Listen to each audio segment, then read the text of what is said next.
The German Chancellor Olaf Scholz will be facing questions from lawmakers in just a few moments on why he is refusing to send Taurus missiles to Ukraine. Now, these are live pictures that you're seeing from the German Parliament, where Scholz is due to speak shortly. He's so far blocked moves to send the long-range weapons to Kyiv. He is worried that they could be used to hit targets in Russia and that German soldiers would need to be involved. But Scholz is under pressure from his coalition and from international partners.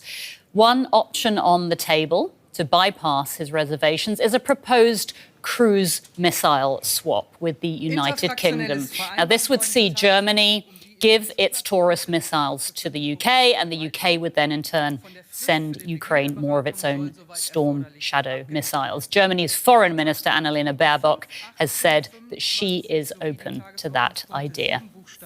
Chancellor Olaf Scholz is about to start speaking. Schönen Dank. Very much for giving me the opportunity to say a few words. I will focus on a few introductory remarks, and then together we will discuss the issues on the agenda. The German government has made some sweeping decisions about dismantling red tape and bureaucracy here in Germany.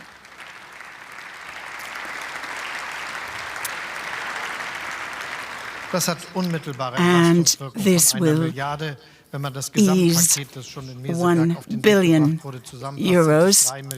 3 billion if you include the other relief measures that we put into place in Meseberg. And this is the right way to ensure that we keep up the pace when it comes to dismantling bureaucracy, because this is one of the biggest challenges facing the German government, one of the biggest projects that we're working on, and we've taken an important step today. I'd also like to remind you that the agreement between the German government and the 16 federal states in Germany via the Germany Pact, which has many projects, 100 further measures that we're working through in the German government and in the Parliament, will also be pursuing this aim.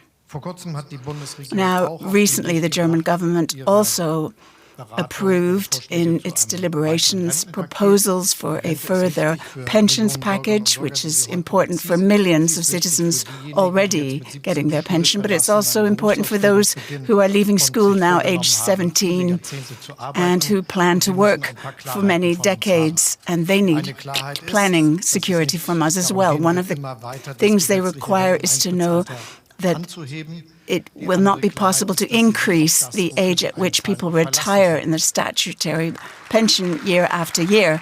And they also need to be able to rely on getting a decent pension at the end of their working lives. And this is why it's important for the German government that we have set out to stabilize the pension level well beyond 2025. This was one of the biggest promises we made in our election campaign. It was one of the things we agreed on in the governing coalition as something we were prioritizing for this term in office. That will continue to be the case. We'll be stabilizing the pension level long-term, and we'll be mobilizing additional capital to ensure the stability of these pensions, because this is necessary if we are to be able to rely on having a stable pension. The German government continues to work together with Parliament to do everything we can to ensure that Ukraine can defend itself against the Russian war of aggression.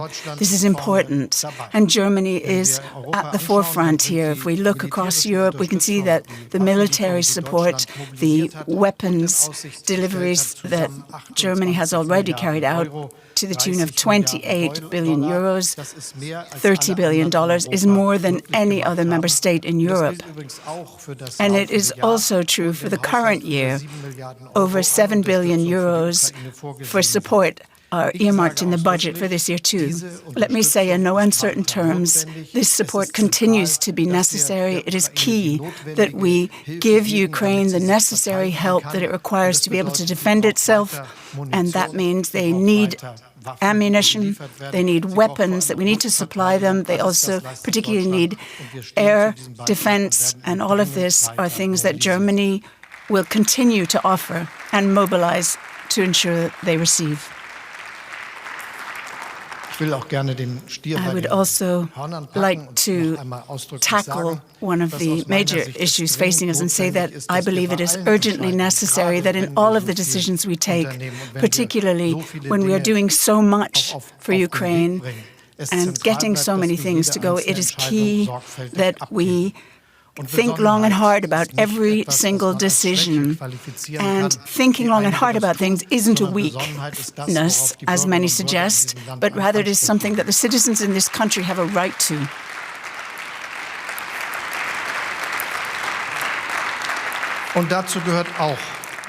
And part of that is that it is excluded for me when it comes to long-range weapon systems. There's no point supplying any weapons that can only be used if German military members have to go to Ukraine to do that. This is a line in the sand for me as a German Chancellor, which is why my position is very clear in this case. I think it is necessary that when we are supplying weapons, we ensure that there is no involvement of German soldiers in their use.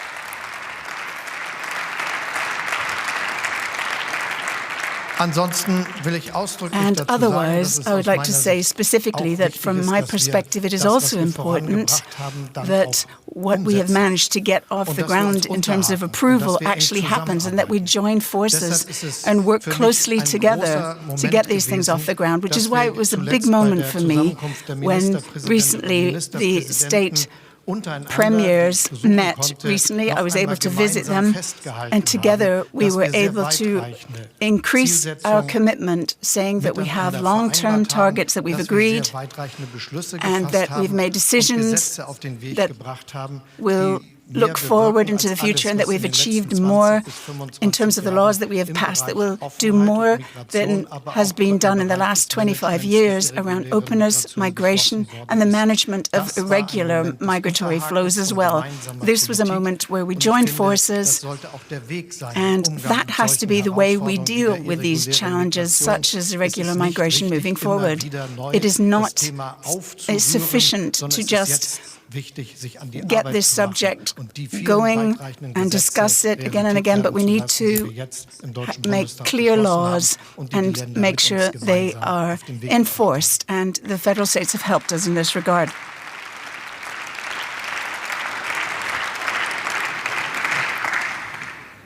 Thank you very much. We will now move to the question session. I would like to ask you to adhere to the time allocated to each person asking a question, and the time allocated to each answer as well. I would like to give the floor now from the CDU-CSU, Dr. Johann Wadefull.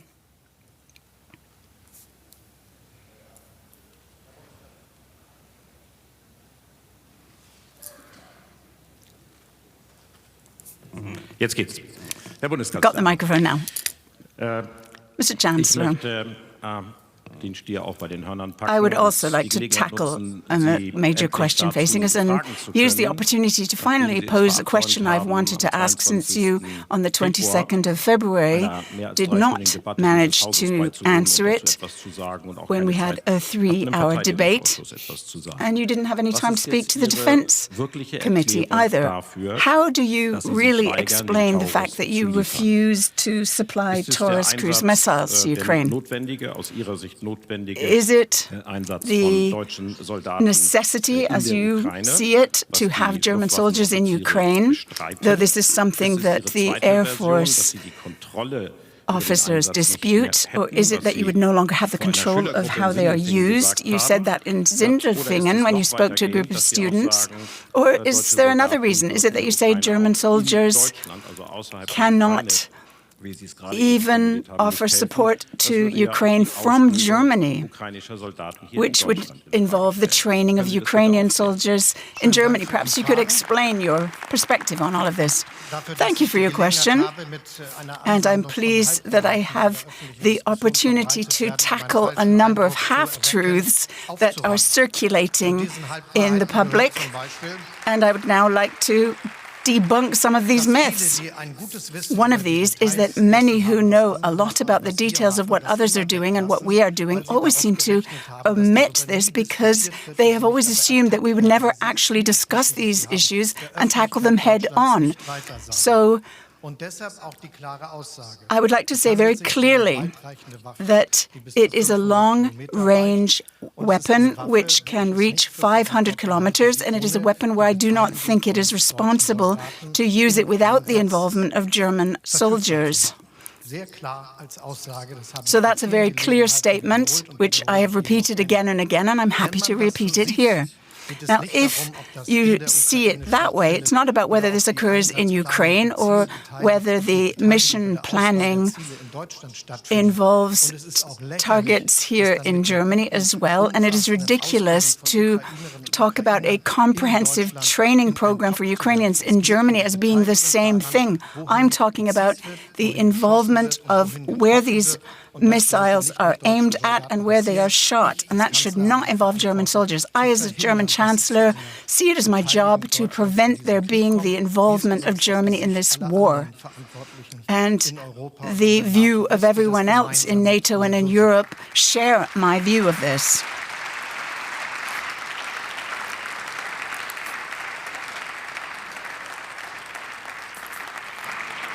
Sie dürfen eine Nachfrage stellen. If you wanted to ask a clarification question, go ahead. Mr.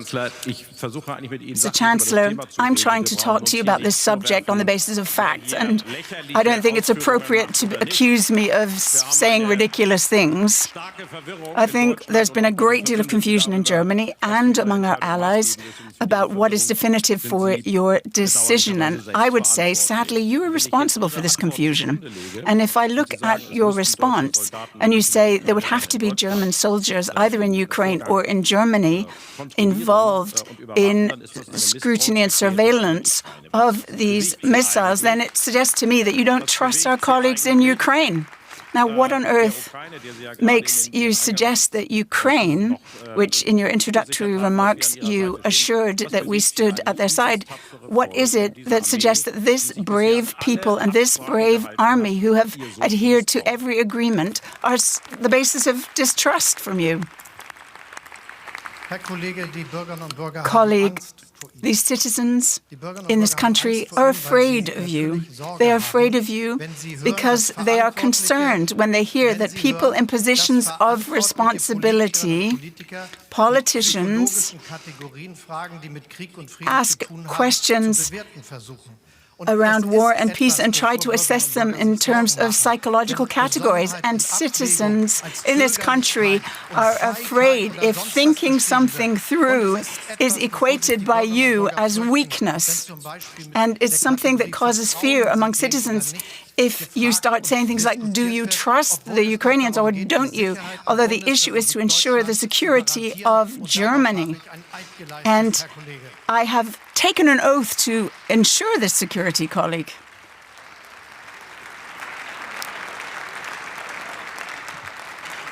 Sie haben das Recht zu einer zweiten Nachfrage. You have the right to ask a second question. That's the speaker. Well, let me just repeat it. I mean, it's not the second time that you are making ad hominem attacks to the questioner, but it does. You can do it if you want to, but it doesn't respond to my question, does it? It's not an answer. Why do you think the involvement of German soldiers in Ukraine or in Germany is necessary? Why don't you simply trust Ukrainian soldiers and the Ukrainian army to be able to utilize this system in a responsible manner the way they use other weapons? You simply have to answer this question. I'm going to repeat my statement again. We trust Ukraine, and that is why Germany is ahead of all of the EU member states when it comes to supplying weapons. That is a proof of our trust. And let me say again that the Ukrainians trust Germany because they understand that there is no country that has offered them this level of support in Europe like Germany. And it's really rather remarkable that in the very country that has done more for Ukraine than any other country in Europe, we're having a discussion like this. To be perfectly frank, it is part of the job that it is not appropriate to the job that we have as Germany in supporting Ukraine to have these kind of discussions. The next question comes from the Greens, Dr. Konstantin von Nutz. Let me just explain this again. There's not endless questions here. We can only have a few questions of clarification. President, thank you. Chancellor, good day to you. Now, Chancellor, this week there's been a very worrying publication this week by Spiegel magazine and various other broadcasters as well about Wirecard. And I would like to give you the assessment of the German government with reference to the results of the investigative journalism that has brought these things to light. It is crucial that we use all of the opportunities to investigate this case and that the security bodies responsible can do this. And it is crucial that the judiciary do everything they can to bring everything to light here. But it is part of the nature of the case that the details of this publication and the assessments of these security bodies is not something I can say anything about just now. But it is quite remarkable, as you have said, and it's something that requires that we do everything we can to pursue and investigate the information as it comes to light. You may ask one more question. Thank you very much. Now, I wasn't asking about the security services and their assessment of the case. Well, I did understand it that way, says the Chancellor. No, what I'd be interested in knowing... And you have been listening to the German Chancellor Olaf Scholz addressing the German Bundestag and taking questions there. He addressed a variety of topics. But the first question that he did receive was about the Ukraine and about the Taurus missiles. What we're going to do now is get some analysis from our chief political editor, Michaela Küfner, who was listening into that. Michaela, we heard a chancellor there who is known for being very measured, and yet he did get quite emotional there, didn't he? The conversation did get quite heated. What did you make of what we just heard from Scholz there? Well, everybody around the world got a real insight into domestic politics, while this whole debate so far was pretty much about Russia. And here we heard the Chancellor be more precise than he has been before in why he rejects Germany delivering the Taurus cruise missile system, which is seen by experts to be a bit more advanced than the two systems already sent to Ukraine by France and Britain, Scalp and Storm Shadow.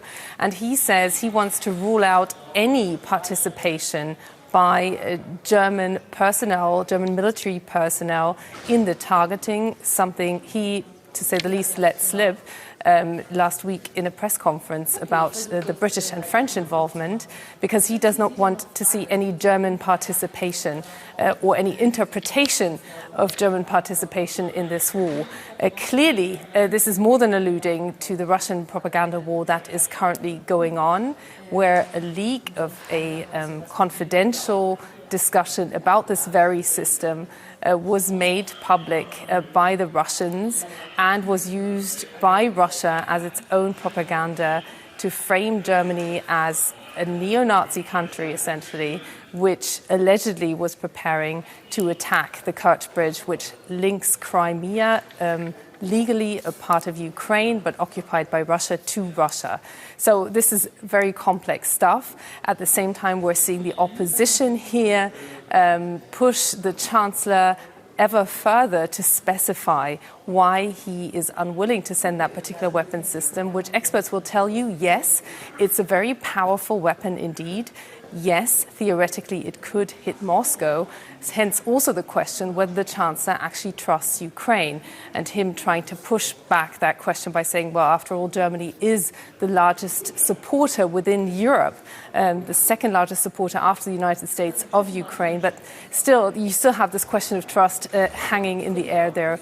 as well. So quite an exchange, cutting to the chase of what is dominating the public debate here in Germany when you talk about Ukraine, but also the state of the German government, where 2 of the 3 parties actually are in favor of sending that very weapon system. So they are opposing their own chancellor on this particular point. He was very clear, wasn't he, Michaela? I mean, he said this is a line in the sand for me. You know, my position is very clear. And he said it's my job to prevent German soldiers from being involved in this war. So no indications from him that he might be reconsidering his position on Taurus. But can you give us a sense of the pressure that he is under, both within Germany and internationally?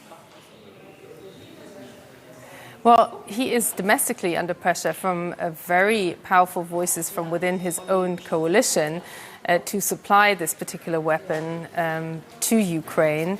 And also, he's ruling out supplying it to Ukraine, but we still really haven't heard from him whether or not he would be willing to even discuss what was proposed by Britain, which would basically be this swap that would mean Germany sending the German Taurus system to Britain, and Britain, in exchange, supplying its own Storm Shadow system. So that would not change the status quo of any kind of involvement on the ground. That he hasn't completely ruled out yet, although he has gone on the record this week saying that the German weapon system, the Taurus system, must neither directly or indirectly be supplied to Ukraine. So this is still up for debate. He has a theoretical door open there, but we also saw an indication that all parties, the opposition, but also the Chancellor, are in somewhat of a campaigning mode ahead of European elections, with the Chancellor accusing Johann Wadefuhr from the Conservative CDU party, Angela Merkel's party,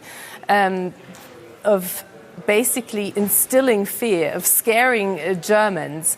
And this shows how the Chancellor is, bit by bit, portraying himself as a Chancellor of de-escalation, of peace, of stability, accusing the opposition of actually instilling fear in the German population, while he faces criticism from abroad, not least the former NATO Secretary General Rasmussen, over making policy according to opinion polls. Those here in Germany are overwhelmingly against supplying that weapon. Michaela, we'll have to leave it there, but thanks so much for your analysis. That's DW's chief political editor, Michaela Küfner.